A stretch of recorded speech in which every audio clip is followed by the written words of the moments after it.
Mr. Van Dyke did not wake up that morning premeditated thinking he was going to kill anyone.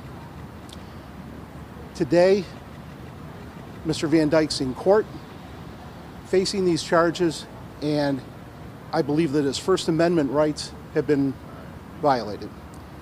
He has not been able to defend himself in the media because of the decorum order. That wouldn't be fair to anyone. And I would defend anyone that they would have the right, being accused, to be able to go in front of the media and defend themselves and to justify their actions.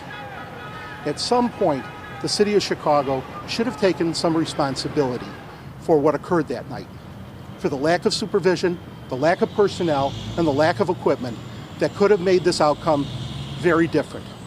And yet, we've heard nothing from the city of Chicago about that. And that could change the outcome of this trial. Certainly, Mr. Van Dyke is concerned, and I am careful not to criticize the judge because he holds Mr. Van Dyke's fate in his hands. But certainly, we are going to have more to say after this trial is over.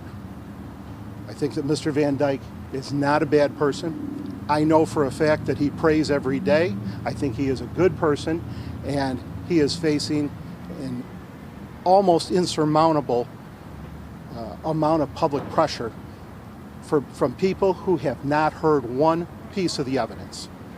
That's not fair.